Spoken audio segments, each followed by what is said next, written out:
Ici, il y a des jours où ça sent la merde. Quand je reviens, il y a des insectes morts sous chaque Velux. Des mouches, des trucs qui piquent, des moustiques éclatés sur les murs.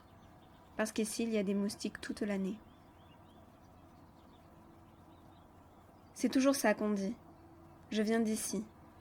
Je viens d'ici, mais je n'y suis plus parce qu'il y a des âges où on l'apprécie, et d'autres où on ne pense qu'à s'en aller. Moi, je viens d'ici, et je l'ai quitté. Au collège, j'ai moins aimé habiter le village. Au lycée, j'ai détesté.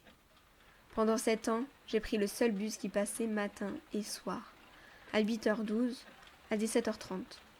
Une fois, je l'ai loupé, et je n'avais pas de portable. À 17 ans, j'en avais marre, et je me faisais chier. J'en avais marre de devoir demander à mes parents de me conduire, de ce village sans vie, de ce lycée dans cette ville minable où il n'y avait que le centre commercial, où on allait, parfois, à pied le long de la grande route. Attendre le bus, attendre ma mère, attendre les profs, attendre le bac, attendre de partir, attendre de commencer ma vie. La vie, ici, c'était l'attente. Ils sont venus ici quand ils ont eu des enfants, pour avoir un petit jardin et de l'espace vert, pour l'école du village, pour avoir un chien, pour avoir un chat, pour les barbecues, pour la chaleur des voisins du quartier, pour le calme, pour être propriétaire, pour la piscine, l'espace pour entasser une vie de famille, pour avoir la maison pour les petits-enfants, pour faire comme il faut. Estelle vivait dans une néo-béarnaise. C'est comme une maison béarnaise, mais moche. C'est en crépi, brun, pâle, avec des volets en bois marron, vernis au toucher collant. Nous, on n'est pas dans un quartier.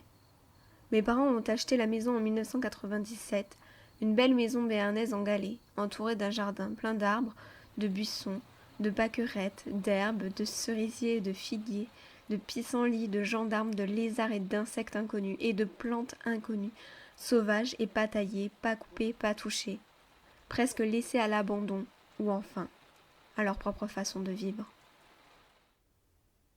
Mais je ne fais plus partie de leur vie. Je ne fais peut-être même plus partie d'ici, pourtant je me sens chez moi plus que nulle part ailleurs, quand je regarde par la fenêtre de ma chambre. Hormis une souche à laquelle il manque son chêne, rien n'a changé dans mon paysage. Le champ change. Blé, tabac, maïs, terre, merde. En 2010, un quartier s'est construit, dans le champ contre notre maison. Ils ont coupé des chênes de l'allée, ces chênes que j'aimais tant. Et puis, ils ont nommé la rue du nouveau quartier Allée des Chênes.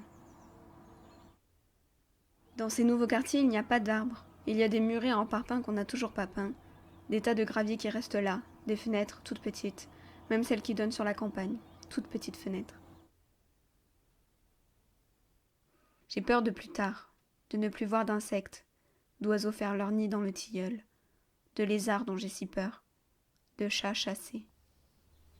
Pour l'instant, quand j'ouvre un Velux, un lézard en tombe. Quand je le referme, j'écrase une punaise. J'y reviens.